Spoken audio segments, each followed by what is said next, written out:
السلام عليكم ورحمة الله تعالى وبركاته. كيف دايرين؟ لاباس عليكم؟ نتمنى الفيديو يلقاكم في افضل الاحوال.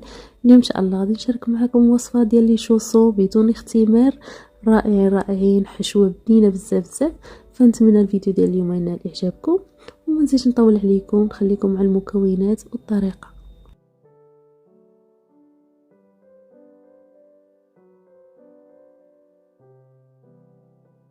بالنسبه للحشو خديت مقله عملت فيها شويه ديال الزيت وواحد الحبه ديال البصله اللي قطعتها رقيقه بزاف، حبه ديال الفلفله حمراء وحبه من الفلفله خضراء، حتى ما قطعتهم رقاق رقاق، خليتهم تشحروا حتى طاحوا بهذا الشكل هذا.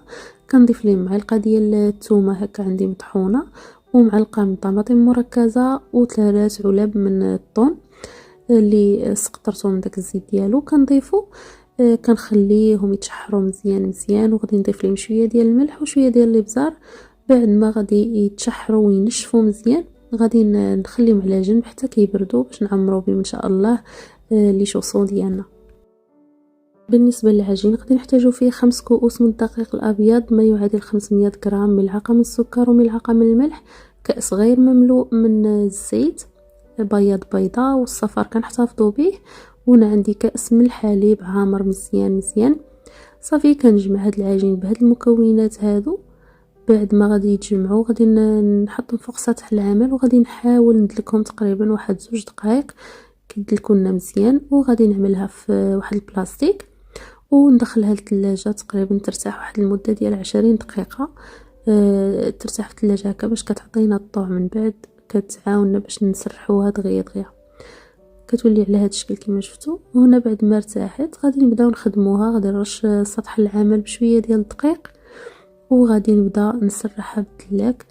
السمك ديالها نتوما غادي تشوفوا كيفاش خاصو يكون، يعني ما غليظه بزاف ما رقيقه بزاف، تقريبا واحد نص سنتيم، يعني تكون رقيقه شويه. صافي هنا كنسرحها وكنرش غير شويه تاع الدقيق، ما تكثروش بزاف بزاف، غير باش ما تلصقش ليكم في سطح العمل. كما شفتوا هذا هو السمك ديالها. صافي هنايا غادي نبدا نعمر بديك الحشوه اللي خاص تكون بارده، كنعمل هكا الحشوه وكنعمل فيها واحد شويه ديال الجبن، كيبقى اختياري، ممكن تستغناو عليه ماشي ضروري. انا استعملت جبن الموتزاريلا كما شفتوا. صافي وكنسد عليها بهذا الشكل هذا. انا عملتها بهذه الطريقه هذه، نتوما ممكن تقطعوهم دوائر وتعمروهم وتسدوهم يعني بالطريقه العاديه. انا كما شفتوا خديت واحد الزلافه هكايا وكنقطعها بهذا الشكل. صافي كنستمر بنفس الطريقه مع لي شوصو كاملين اللي عندنا حتى كتسالي العجينه اللي عندنا. الا بقى لكم بزاف كتجمعوها وتخليوها ترتاح واحد شويه باش كتعاونكم عاوتاني، كتعاودوا تطلقوها وتستمروا بنفس الطريقه حتى كتساليو الحشو والعجين. هنايا كنضغط عليها بواحد الفرشيط هكا من الجناب بهذا الشكل هذا. صافي وكنعملهم في اللاطه اللي غادي ندخلو الفران. غادي ندهنهم بصفار بيضه اللي احتفظنا به من قبل، زدت عليه واحد 2 معالق ديال الحليب.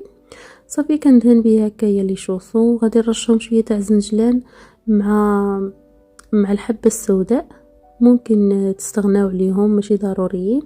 صافي هنايا غادي ندخلهم الفران على 180 درجه شاعل من الفوق ومن التحت حتى كيتحمروا على هذا الشكل هذا وكيخرجوا البنات هكا مذهبين وبنان بزاف. نتمنى تجربوهم، وما تنساوش الا عجبكم فيديو خليوا لي لايك وبارطاجيو مع الناس اللي كتعرفوا باش تعم فائده ان شاء الله. وبالنسبه للناس اللي كيزوروا قناتي لاول مره نتمنى تشتركوا في القناه وتفعلوا الجرس باش يوصلكم كل جديد.